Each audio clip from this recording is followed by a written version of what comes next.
What is going on, everyone? MikeO back doing another grading submission reveal video. This is a 14 card vintage order from PSA. This order was sent out in March of 2021. It was received back on August 27th of 2022. So, obviously, my thoughts on that is that is completely unacceptable, and there's not really anything else to say about it. It is what it is. It's unacceptable, but it's the way it's been for a long time. We know it. Hobby boom. PSA completely unequipped. Did not shut things down quick enough. It is what it is. Obviously, they're starting to do a better job. Of course, as someone who's had orders out, it's frustrating to see people do these specials and stuff and see their stuff come back. But again, what are you going to do? People are still sending in masses to PSA, and that is obviously going to continue because of the dollar signs, and it is what it is.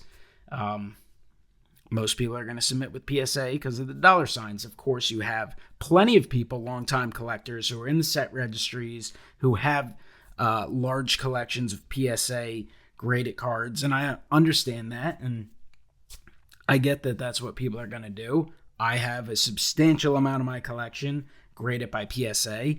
I will at some point send some stuff to PSA again in the future, but nothing makes me happier than that my eyes were open to the fact that there are other grading companies in the last several years, and gotta be honest, it is what it is. Like it or not, there's just better experiences out there.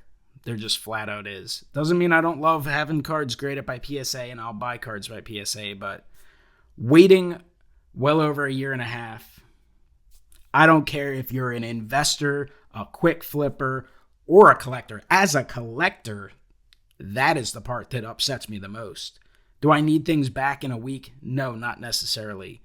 Do I want cards out of my collection for a year and a half? Absolutely not.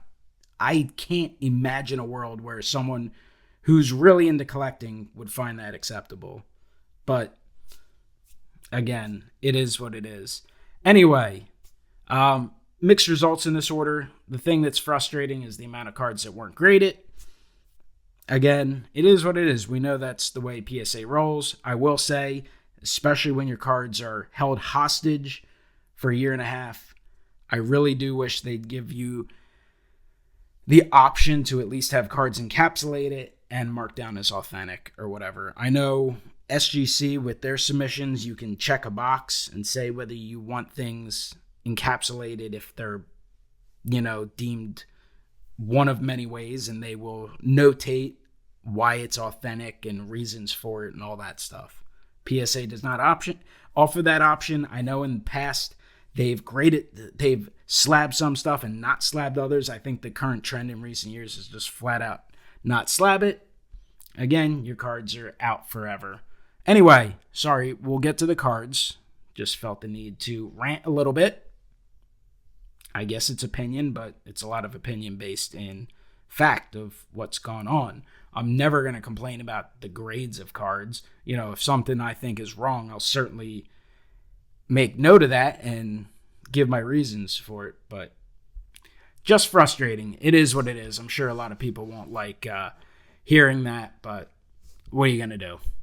Anyway, these are the cards that were not graded. So this is a 1947 Bond-bred Del Ennis, which returned, no grade, no charge, no holder. The funny story about this is I picked this card up, sent it into PSA. Definitely a mistake collecting-wise. Wish I would have sent this into SGC. Absolutely should have. And I remember, I think, showing it or talking. Maybe I picked this up at the Neshaminy show. I forget exactly when I picked this up. Clearly over a year and a half ago. But I remember Ed Wesker Griff saw it, or we were talking about it, and he picked one of these up as well a couple weeks later, and he sent it into SGC in one of my submissions and got it back within a month, and he's had that comfortably back in his collection for the last year. Meanwhile, this one was just sitting there, and PSA decided they didn't want to bother holding it up, so this one will be sent to SGC in the next few weeks and then hopefully return pretty quickly. So can't wait to get that in a holder. But Again, that's one that's crazy frustrating. These others, it is what it is. 55 Ted Williams, evidence of trimming. I'll have to take a look at this under another card. I mean, I didn't examine these cards, that well. A lot of vintage stuff, I'm not really specifically worried about the grades. Again, would prefer to just have this holdered up as authentic, but there we go. Minimum size, or this is a miscut, Ernie Banks, 61 Topps Ernie Banks. Minimum size requirement not met for the 61 Bob Clemente, Roberto, and then the 1971 NL ERA leaders featuring Tom Seaver, also minimum size requirement not met. So out of 14 cards, 5 are not holdered. So that's, I think, the most frustrating part, that they're held forever, not holdered, and there's no option to even have some of the ones authenticated and holdered, especially when they're charging you and, kidnapping your cards. I mean, hopefully PSA's customer service will improve. I know it's a humongous company and only getting bigger, so it's going to be very challenging regardless. The hire Chris Carlin, who just has had great results and a great reputation for years as the head of customer service. He was with Upper Deck for a long time. I actually had the chance to talk with him a little bit at the National, so hopefully things will improve over time, but obviously you got a lot of work cut out there. Anyway, this is a beater. Just send it in to get it slabbed. This is 57 Topps Pee Wee Reese. It's a beautiful card overall. This is not a great example. Corners around it, which doesn't really bother me on the vintage stuff, but certainly the surface with the snowing, not great color. It was one of those that just kind of sent in to send in. So only 1.5 on that. 61 Topps Hank Aaron. A 5 MC. So miscut 5. I actually thought they were dropping the qualifiers. 1961 Topps Willie Mays MVP card in a PSA 4. So a 4 on that one. Hopefully this can fall in place properly, because that looks horrific like that. But 68 Topps Game Tony Gonzalez in a 7. This is one just got slabbed because he's a Philly. I actually think I have a bunch of these out in another order. Doesn't seem to want to move too much. We'll see. I'll have to work at that. I'm sure people don't want to watch it on camera, but kind of a sloppy job right there. 1971 Topps AL ERA leaders featuring Jim Palmer in a 6. 1961 Topps Willie McCovey in a 4. Definitely centering issues. This is one of the better 2s you'll see. 1971 Topps Steve Carlton. I love the 71 Topps set. They definitely look really good in the PSA holders. They'd probably look solid in the CSG as well.